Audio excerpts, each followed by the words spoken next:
एक लोहार जोर जोर से गरम लोहे को पीट रहा था। तभी वहाँ पर गांव का चंदन आया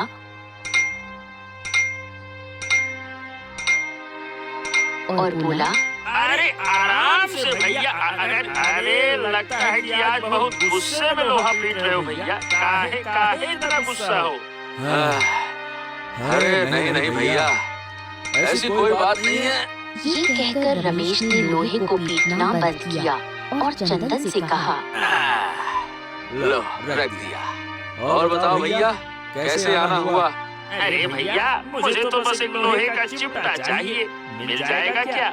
नहीं भैया, लोहे का नहीं, मिट्टी के बर्तन हैं, चाहिए क्या? अरे भैया, लोहार के पास लोहे का चिमटा नहीं मिलेगा तो क्या मिलेगा? रुको, अभी लेकर आता हूँ। ये कहकर रमेश ने उसे लोहे का चिमटा दिया, जिसे देखकर चंदन ने कहा, आहा, चिमटा तो बड़ा मजबूत है भैया। हाँ, तो बनाया भी किसने है? एक लोहार ने बनाया है। चिमटा तो मजबूत होगा ही। ये भी सही बात है। अच्छा तो भैया, कितने का हुआ ये? इसके हो गए भैया, बस 100 रुपए हो गए। इसके बाद चंदन ने पैसे दिए और वो वहाँ से चला गया। इसके बाद चंदन फिर से अपने काम में लग गया। कुछ दिनों से रमेश की बिक्री बहुत हल्की थी, जिससे वो काफी परेशान था।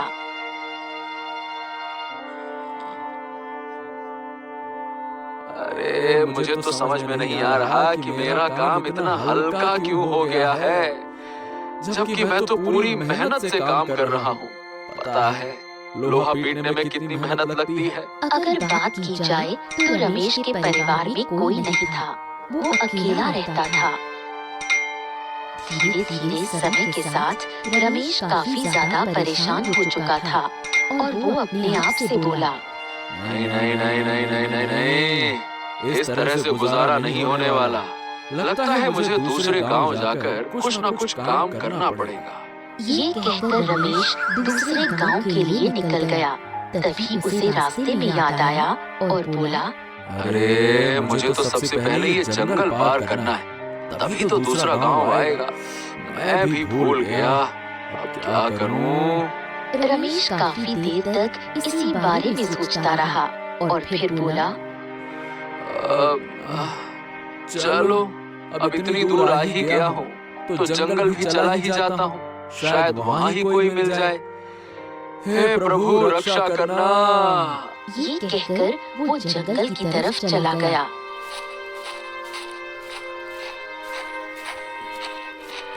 जंगल में आने के बाद रमेश धीरे धीरे चल रहा था, क्योंकि वो काफी परेशान था।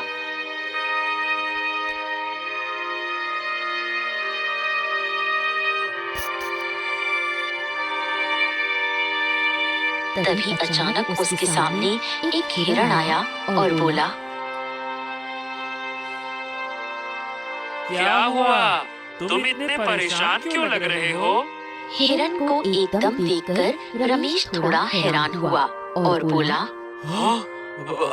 अरे तुम कौन हो और तुम बोल कैसे सकते हो भाई? मैं तो एक हिरण हूँ, क्या तुम्हें पता नहीं? मैं शक्ल से क्या शेर दिखाई देता हूँ क्या? हाँ हाँ हाँ, मुझे मतलब देखने में तो तुम हिरण लग रहे हो, मतलब ये कि तुम बोल कैसे सकते हो? ओहो, ये सब छोड़ो तुम बताओ कि तुम इतने परेशान क्यों लग रहे हो? क्या बात है? अब मैं क्या बताऊं? एक लोहार हूँ मैं, पर कुछ दिनों से मेरी दुकान बिल्कुल नहीं चल रही, इसीलिए परेशान हूँ। पता नहीं मेरे भाग्य में क्या लिखा है। अरे 2 समय का खाना भी नहीं मिल पा रहा ठीक से। समझ नहीं आ रहा कि मेरा भाग्य मुझे कहाँ ले जाएगा। चलते चलते यहाँ जंगल में आ गया। बस इतनी सी बात। देखो, मैं एक साधु महाराज को जानता हूँ जो तुम्हारी सारी समस्या दूर कर सकते हैं, क्योंकि वो भविष्य बताते हैं। क्या तुम सच कह रहे हो? क्या तुम मुझे साधु महाराज के बारे में बता सकते हो? हाँ हाँ, सुनो, यहाँ से थोड़ी दूर पर एक नदी है। उसी नदी के किनारे एक आश्रम में साधु महाराज रहते हैं। तुम वहीं चले जाओ, साधु महाराज वहीं मिल जाएंगे। ये सुनकर रमेश काफी खुश हुआ और वहाँ से आगे चला गया। किसी के फोन नंबर से उनकी लोकेशन कैसे जाने? उदाहरण के लिए यदि आपका भाई देर से घर आ रहा है तो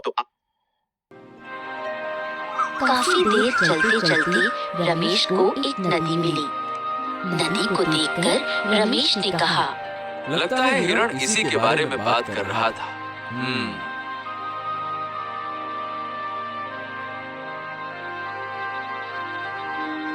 इसके बाद वो नदी किनारे आया तो वहाँ पर एक आश्रम बना हुआ था।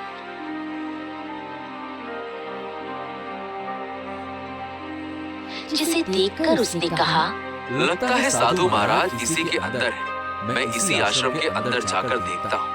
इसके बाद रमेश आश्रम के अंदर गया तो वहाँ एक साधु ध्यान मग्न बैठे हुए थे, जिन्हें देखकर उसने कहा, अरे साधु महाराज तो अभी तपस्या कर रहे हैं।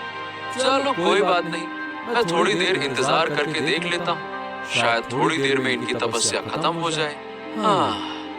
ये कहकर वो वही साधु का इंतजार करने लगा।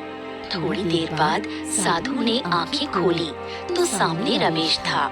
रमेश को देखकर साधु ने कहा, अरे कौन हो तुम और कब से मेरा इंतजार कर रहे हो?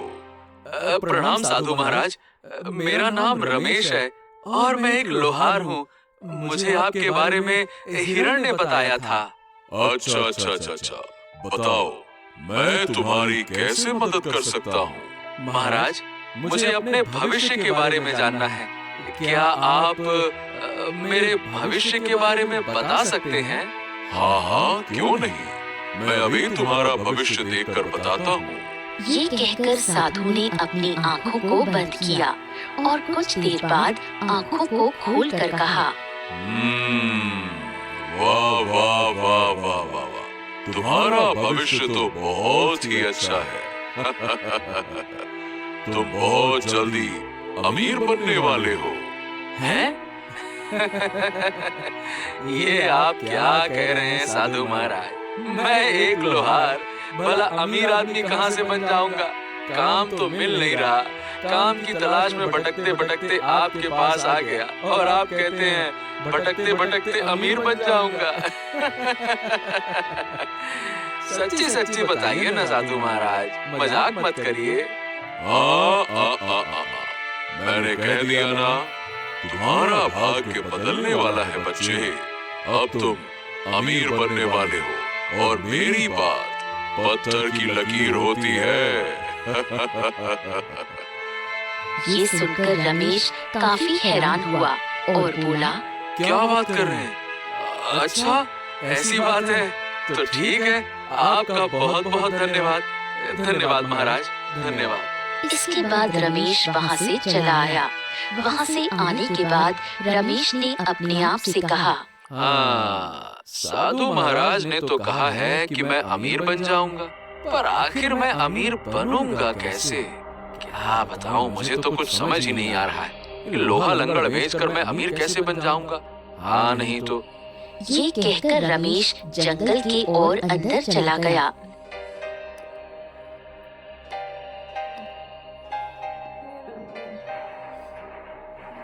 अभी वो चलते हुए आ ही रहा था, तभी अचानक उसके कदम रुक गए, क्योंकि उसके सामने एक बहुत बड़ा राक्षस खड़ा था, जिसे देखकर वो बुरी तरह डर गया।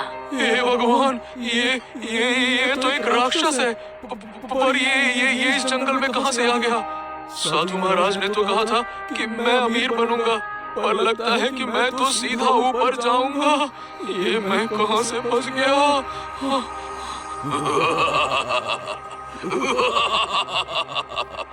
कहाँ जा रहे हो तुम? तुम आगे नहीं जा सकते। अरे पर क्यों? मैं आगे क्यों नहीं जा सकता? क्योंकि मैंने मना कर दिया, इसीलिए तुम आगे नहीं जाओगे।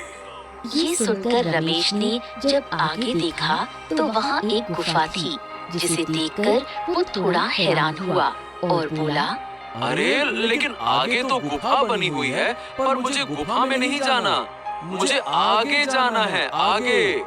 नहीं नहीं नहीं, मुझे तुम्हारी बातों पर विश्वास नहीं है।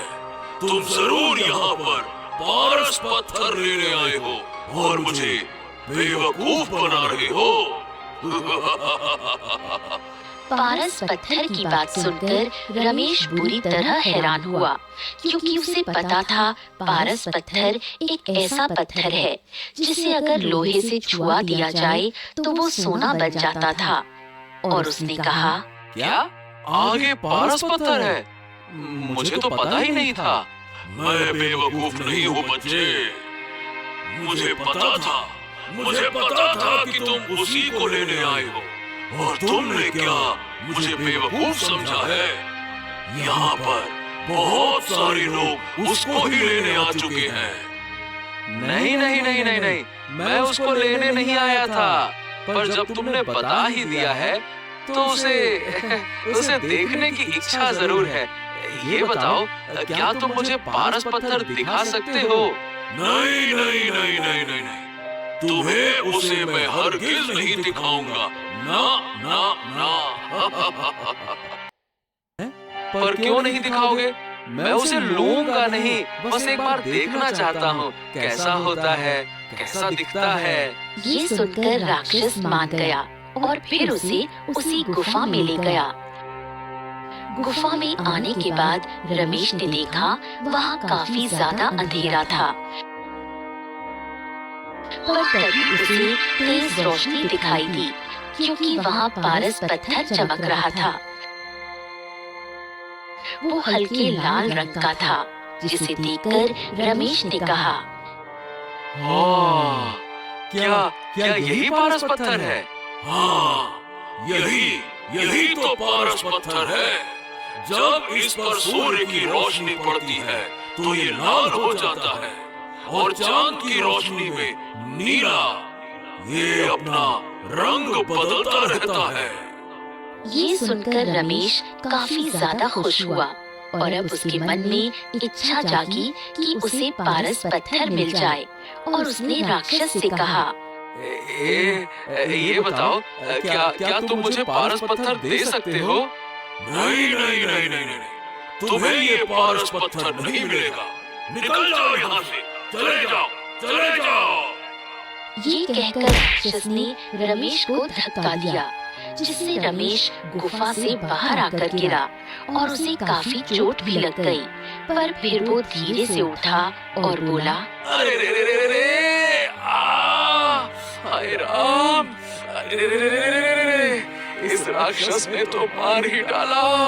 अरे रे रे, अरे रे, तभी राक्षस बाहर निकल कर आया और बोला, मैंने तुम्हें ये पारस पत्थर सिर्फ दिखाया है, तुम्हें ये कभी नहीं मिलेगा। चले जाओ यहाँ से, चले जाओ। पर ये बताओ, कोई ना कोई तो तरीका होगा ना जिससे मैं पारस पत्थर को ले सकूं। मुझे ये चाहिए, मुझे इसकी बहुत जरूरत है, क्योंकि मैं बहुत गरीब हूँ। नहीं नहीं नहीं नहीं नहीं, कोई तरीका नहीं है। मैं कह रहा हूँ, चले जाओ यहाँ से, नहीं तो मैं मार डालूंगा। चले जाओ, चले जाओ, चले जाओ। ये सुनकर रमेश काफी परेशान हुआ। उसने राक्षस को बहुत समझाया। काफी देर समझाने पर राक्षस ने कहा, हाँ, ठीक है, तुम्हें ये पारस पत्थर मिल सकता है, अगर तुम मेरी एक बात मानो तो। हाँ, बताओ, मुझे क्या बात माननी है? मैं तुम्हारी हर बात मानूंगा, बताओ। तुम्हें मेरे लिए एक राजकुमारी को लाना पड़ेगा, क्योंकि मैं एक राजकुमारी से विवाह करना चाहता हूँ, तभी तुम्हें ये पारस पत्थर मिलेगा। बताओ, मंजूर है? ये सुनकर रमेश काफी ज्यादा हैरान हुआ कि अब वो भला राजकुमारी कहाँ से लाए। हैं? ये तुम क्या कह रहे हो? अब मैं भला राजकुमारी को कहाँ से लेकर आऊंगा? गजब बात करते हो। ये तुम सोचो, मुझे नहीं पता। और अगर तुम्हें पारस पत्थर का पता चाहिए तो तुम्हें राजकुमारी लानी ही पड़ेगी। ये सुनकर रमेश सोच में पड़ गया। काफी देर सोचने के बाद उसने कहा, देखो मैं तुम्हारे लिए राजकुमारी ले आऊंगा, लेकिन मुझे कम से कम 2-3 दिन का समय तो दो। ये कहकर रमेश वहाँ से चला गया। वहाँ से आने पर रमेश ने अपने आप से कहा, अरे अब मैं राजकुमारी को कहाँ से लेकर आऊं? क्या यहाँ पर कोई आस पड़ोस में राज्य है क्या? मुझे देखना पड़ेगा। ये कहकर वो जंगल से बाहर आ गया। जंगल से बाहर आने पर उसे बहुत बड़ा राज्य दिखाई दिया और वो उसी राज्य में आ गया। अरे वाह, ये राज्य देखने में तो बहुत बड़ा है। जरूर यहाँ पर कोई न कोई राजकुमारी होनी चाहिए।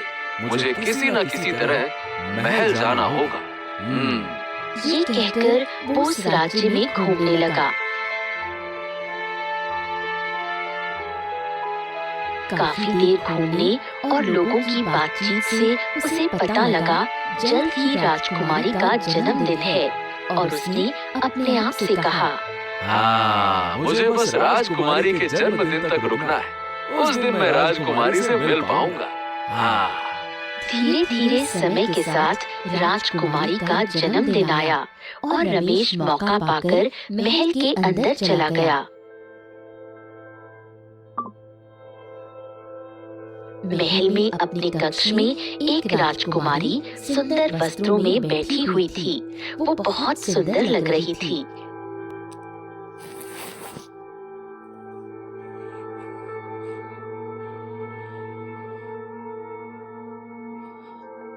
तभी वहाँ रमेश आया और बोला, नमस्ते राजकुमारी जी। राजकुमारी जी, मुझे आपकी मदद चाहिए। रमेश को इस तरह देखकर राजकुमारी काफी ज्यादा घबराई और बोली, तुम कौन हो और मेरे कक्ष में इस तरह कैसे घुस आए हो? सैनिकों, सैनिकों! राजकुमारी जी, चिल्लाइए मत। सुनिए, मेरी बात तो सुनिए। बात यह है कि मुझे आपके मदद की आवश्यकता है और मुझे यहाँ पर एक राक्षस ने भेजा है। ये तुम क्या कह रहे हो? तुम किस राक्षस की बात कर रहे हो? कहीं तुम उस राक्षस की बात तो नहीं कर रहे? ये कहकर राजकुमारी माया ने रमेश को सारी बात बताई, जिसे सुनकर रमेश ने कहा, ओह, तो इसका मतलब वो राक्षस आपको परेशान करता है? नहीं नहीं, हमारे राज्य के लोगों को परेशान करता है। मैं उस राक्षस के पास नहीं जाऊंगी। चले जाओ यहाँ से। लेकिन आप ऐसा क्यों कर रही हैं राजकुमारी? आप हमारी मदद तो कीजिए ना। आप ही हैं जो हमारी मदद कर सकती हैं। मैं उस राक्षस से विवाह नहीं करूंगी, चाहे कुछ भी हो जाए। समझ गए ना? हाँ, ठीक है। आप विवाह मत कीजिएगा, मुझे मंजूर है। मैं तो आपसे बस इतना कह रहा हूँ कि आप बस मेरे साथ एक बार चलिए तो सही। इसके बाद क्या करना है क्या नहीं करना है वो सब मैं खुद देख लूंगा। बस एक बार चलिए ना राजकुमारी, मना मत कीजिएगा, चलिए ना। ठीक है, चलो, पर तुम मुझे यहाँ से ले कैसे चलोगे? अगर किसी को पता लग गया तो? आप तो उसकी चिंता बिल्कुल मत कीजिए। आप बस मेरे साथ चलिए ना राजकुमारी, चलिए। इसके बाद रमेश राजकुमारी माया को महल से बाहर निकाल लेता है और जंगलों की तरफ ले चलता है। जंगल आने के बाद राजकुमारी माया काफी हैरान थी और उसने रमेश से कहा, क्या तुम उस राक्षस को मार पाओगे? तुम्हें पूरा यकीन है? अब कोशिश तो पूरी करूंगा। मैं खुद नहीं चाहूंगा कि वो आपसे विवाह करे, नहीं तो आपका जीवन बर्बाद हो जाएगा। तो फिर तुम मुझे लेकर क्यों आए हो? तुम उसे पहले भी तो मार सकते थे ना?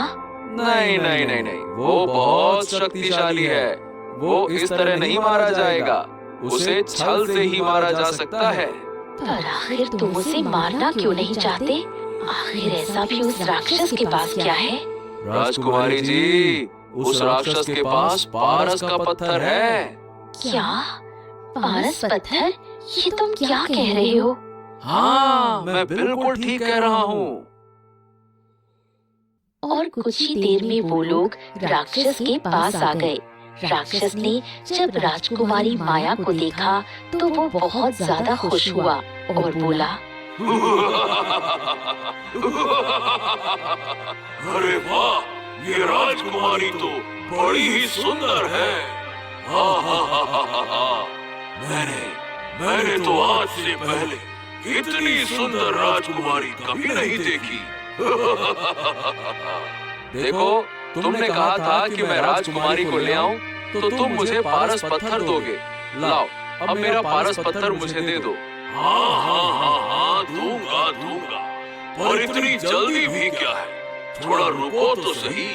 पहले मुझे राजकुमारी से विवाह तो करने दो। ये सुनकर राजकुमारी काफी ज्यादा परेशान हुई। इस पर रमेश ने उन्हें शांत करने का इशारा किया और रमेश ने कहा, हाँ, ठीक है। तुम विवाह की तैयारी शुरू करो। चलो, शुरू करो। ये सुनकर राक्षस काफी ज्यादा खुश हुआ और वो विवाह की तैयारी करने लगा, जिसे देखकर राजकुमारी ने रमेश से कहा, क्या तुम पागल हो गए हो? मैंने पहले ही कहा था मैं इससे विवाह नहीं करूंगी। अरे मुझे पता है राजकुमारी जी, आप बस शांत रहिए, मैं सब संभाल लूंगा। तभी रमेश ने एक तलवार निकाली और राजकुमारी माया से कहा, ये देखिए, महल से आते समय मैं ये तलवार लेकर आया था। बस आप उसका ध्यान भटकाइए, बाकी मैं देख लूंगा। हाँ। ये सुनकर राजकुमारी सारी बात समझ गई। तभी राक्षस ने राजकुमारी से कहा, चलिए राजकुमारी, हम लोग विवाह करते हैं। चलिए। हाँ, क्यों नहीं, चलो। ये सुनकर राक्षस काफी ज्यादा खुश हुआ। उसे तो यकीन ही नहीं हो रहा था कि उसका विवाह एक राजकुमारी के साथ हो रहा है। मुझे तो यकीन ही नहीं हो रहा कि मेरा विवाह एक राजकुमारी के साथ हो रहा है।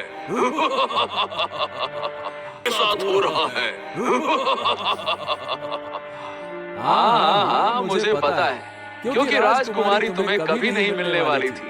वो तो तुम मेरा धन्यवाद कहो जो मैं राजकुमारी को लेकर आ गया। अरे, मैं तुम्हारा धन्यवाद क्यों करूं? तुम्हें इसके बदले में मैं पारस पत्थर जो दे रहा हूँ। हाँ, ये भी सही बात है। चलो, अब फेरों की रस्म शुरू करते हैं। तुम आगे बढ़ो, राजकुमारी पीछे चलेंगी। चलो। हाँ, क्यों नहीं, मैं आगे चलता हूँ। ये कहकर जैसे ही राक्षस आगे चला, वैसे ही रमेश ने उसकी पीठ में तलवार मार दी, जिससे राक्षस जोर से चिल्लाया, ये तूने क्या किया? तूने मेरे साथ विश्वासघात क्यों किया?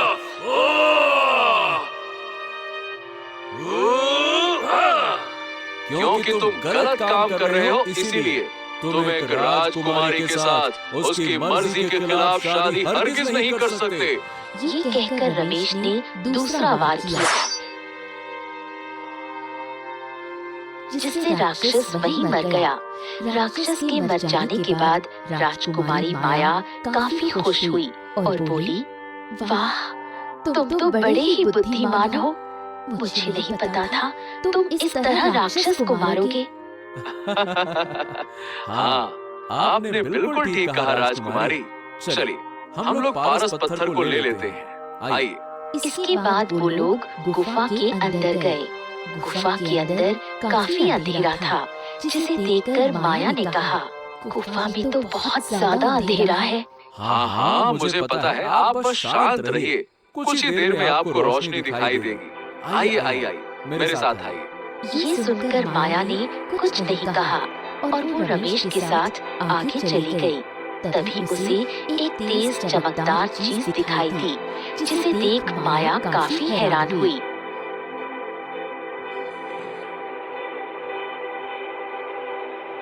क्या यही वो पारस पत्थर है जिसे तुम पाना चाहते थे? हाँ, राजकुमारी जी, यही तो वो पारस पत्थर है। क्या ऐसा होता है पारस पत्थर? हाँ, ये एकदम ऐसा ही होता है। चलिए, अब हम इसे उठाकर यहाँ से ले चलते हैं। चलिए। ये कहकर रमेश ने पारस पत्थर को उठा लिया। पारस पत्थर उठाने के बाद उसने राजकुमारी से कहा, ये पत्थर बहुत ही कीमती है, हमें इसे छुपा कर ले जाना होगा। हाँ, तुम ठीक कह रहे हो। मैं भी देखना चाहती हूँ ये किस तरह काम करता है। क्या तुम मुझे दिखाओगे? हाँ, क्यों नहीं राजकुमारी जी, आप कह रही हैं तो मैं आपको जरूर दिखाऊंगा। पर हाँ, इसके लिए आप मेरे घर पर चलिए। मैं तुम्हारे घर जरूर चलूंगी। इसके बाद राजकुमारी माया और रमेश वहाँ से गांव के लिए निकल गए।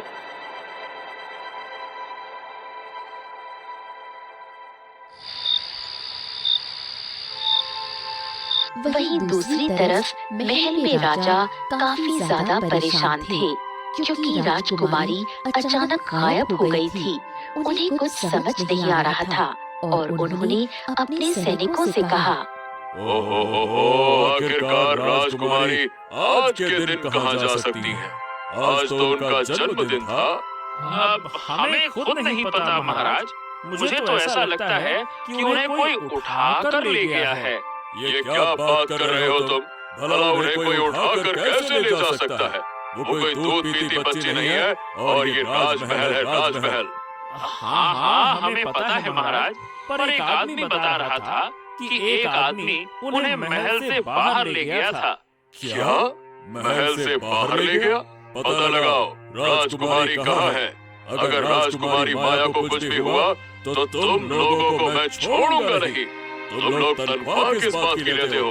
राजकुमारी को महल से कोई ले गया और तुम्हें खबर भी नहीं? जाओ ढूंढ कर लाओ, जाओ। ये सुनकर सैनिक काफी ज्यादा घबरा गए और एक सैनिक ने कहा, हाँ हाँ, आप परेशान मत होइए, हम राजकुमारी का पता लगाकर आपको जल्दी बताएंगे। हाँ, जल्दी पता लगाओ। आसपास के गांव में, जंगल में, चारों तरफ उन्हें ढूंढो, ढूंढ कर लाओ, जाओ। राजा की बात सुनकर सैनिक वहाँ से चले गए।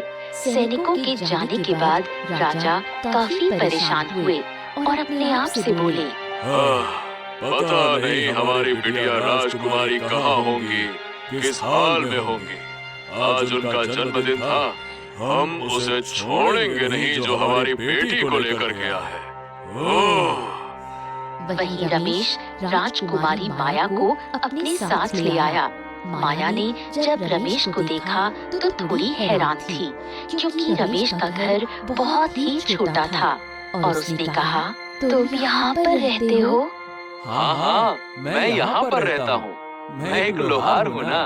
क्या तुम एक लोहार हो? इसका मतलब तुम तो बहुत गरीब होंगे। हाँ, मैं गरीब था राजकुमारी जी, पर अब नहीं हूँ, क्योंकि इस पारस पत्थर की मदद से मैं बहुत ज्यादा अमीर हो जाऊंगा, आपके पिता से भी ज्यादा। ये आप क्या कह रहे हैं? आप मेरे पिता से ज्यादा अमीर नहीं हो सकते। वो एक राजा है। आपने बिल्कुल ठीक कहा राजकुमारी, पर ये पत्थर ऐसा है जो लोहे को सोना बना देता है। ये सुनकर राजकुमारी माया काफी ज्यादा हैरान हुई और बोली, अच्छा तो ऐसी बात है, जरा मुझे भी तो दिखाओ। हाँ, क्यों नहीं, रुकिए, मैं आपको अभी दिखाता हूँ। ये कहकर रमेश ने एक लोहे की बाल्टी को उठाया और उस पर पारस पत्थर को रख दिया। एक ऐसा कॉल है जिससे कॉल तो आप करोगे लेकिन नंबर किसी और का जाएगा, और आप जितनी बार कॉल करोगे उसको उतनी।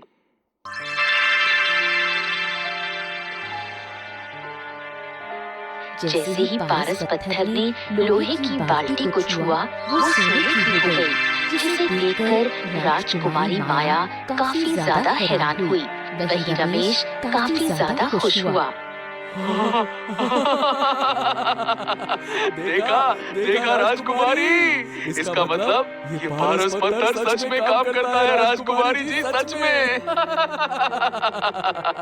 वाह वाह वाह। ये कैसे हो गया? ये तो चमत्कार है।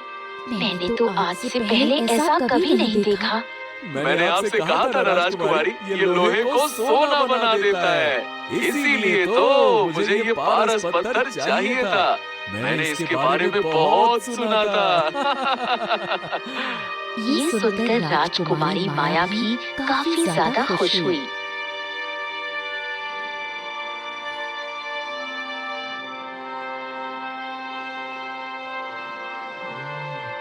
वहीं महल में सैनिक भागता हुआ आया और राजा से बोला, प्रणाम महाराज।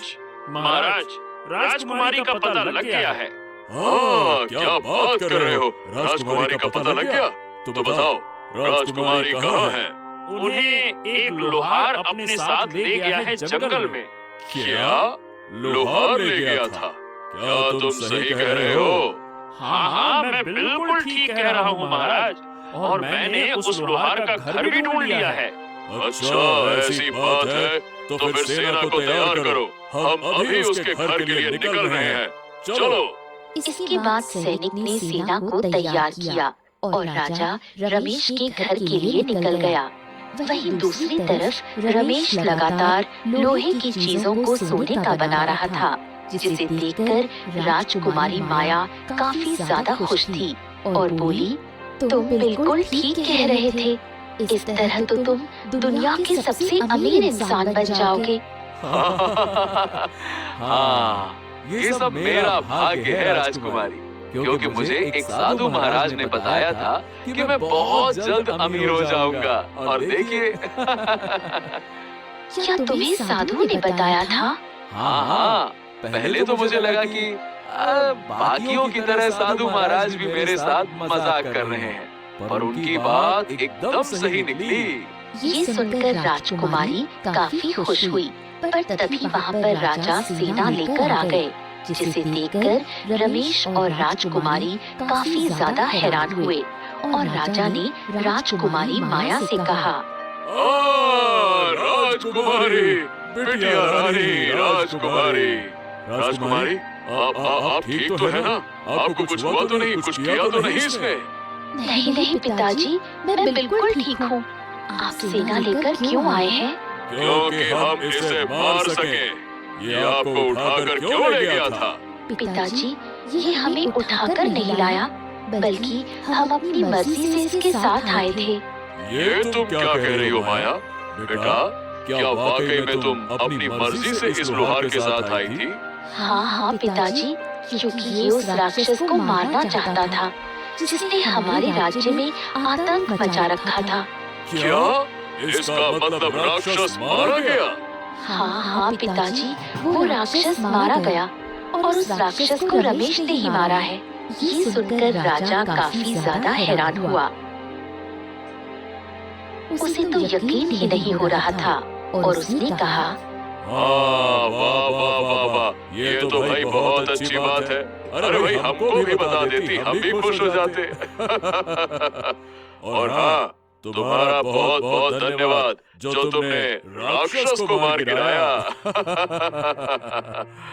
हमने आपको इसलिए नहीं बताया क्योंकि हमें डर था कि आप हमें आने नहीं देंगे। इसी वजह से हमें क्षमा कर दीजिए पिताजी। ओहो, कोई बात नहीं बेटी, तुम्हें पता है ना, हम बहुत ज्यादा घबरा गए थे क्योंकि आज तुम्हारा जन्मदिन था ना। पिताजी, मुझे पता है, पर तभी राजा ने रमेश के घर पर सोने के बर्तन देखे, जिसे देखकर वो काफी हैरान हुए और बोले, बेटा एक बात बताओ, ये यहाँ पर इतने सारे सोने के बर्तन, ये तो एक लोहार है, फिर आखिरकार ये सोने के बर्तन कैसे? पिताजी, ये सब पारस पत्थर का कमाल है। क्या? पारस पत्थर? पर भला इस लोहार के पास पारस पत्थर कहाँ से आ सकता है? इसके बाद राजकुमारी माया ने राजा को सारी बात बताई, जिसे सुनकर राजा काफी खुश हुआ और बोला, अरे वाह वाह वाह, ये तो बहुत अच्छी बात है।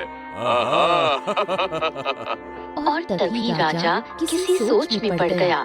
राजा को इस तरह सोच में डूबा देख राजकुमारी माया ने अपने पिता से कहा, क्या हुआ पिताजी, आप क्या सोच रहे हैं?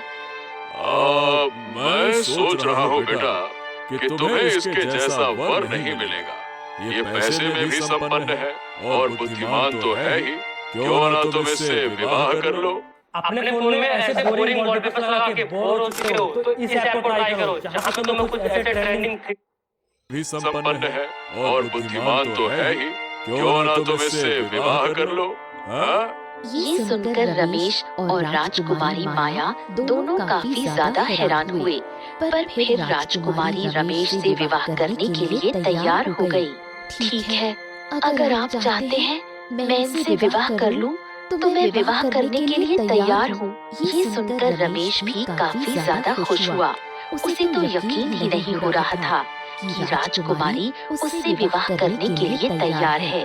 और उसने कहा, अगर ऐसी बात है कि राजकुमारी मुझसे विवाह करना चाहती है, तो देखिए राजकुमारी जी, आप मुझे कुछ समय दीजिए। क्या बात है? तुम कुछ समय क्यों मांग रहे हो? क्या हो गया? महाराज, मैं राजकुमारी को अपने छोटे से घर में नहीं रखना चाहता। मैं उनके लिए महल बनाना चाहता हूँ। ये सुनकर राजकुमारी माया काफी ज्यादा खुश हो गई और राजा भी। और राजा ने कहा, हाँ, क्यों नहीं। तुम्हें जितना समय लेना है तुम ले लो। नहीं महाराज, बस 6 महीने का समय दे दीजिए।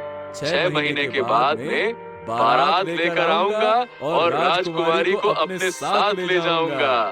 ये सुनकर राजा काफी ज्यादा खुश हुआ और इसके बाद राजकुमारी से बोला, और हम बारात का स्वागत करेंगे और राजकुमारी को विदा करेंगे। चलिए राजकुमारी, अब हमें चलना चाहिए। इसके बाद राजा राजकुमारी माया को महल ले गया। धीरे धीरे समय तेजी से गुजर रहा था और अब रमेश बहुत ज्यादा अमीर हो गया और उसके पास महल भी था। और उसने अपने आप से कहा, हाँ, और अब मुझे राजकुमारी से विवाह कर लेना चाहिए। इसके बाद वो राजकुमारी से विवाह करने महल पहुंचा। महल आने के बाद उसने राजा से कहा, महाराज, मैं राजकुमारी से विवाह करने के लिए तैयार हूँ, क्योंकि अब मेरे पास सब कुछ है जिससे राजकुमारी आराम से रह सकेंगी। क्यों नहीं, राजकुमारी भी तुम्हारा ही इंतजार कर रही थी। विवाह बड़े धूमधाम से होगा। इसके बाद राजा ने रमेश और राजकुमारी माया की धूमधाम से शादी की, जिससे रमेश और माया काफी ज्यादा खुश हुए। और फिर रमेश उन्हें अपने घर पर ले आया, जहाँ पर वो लोग आराम से अपना जीवन बिताने लगे।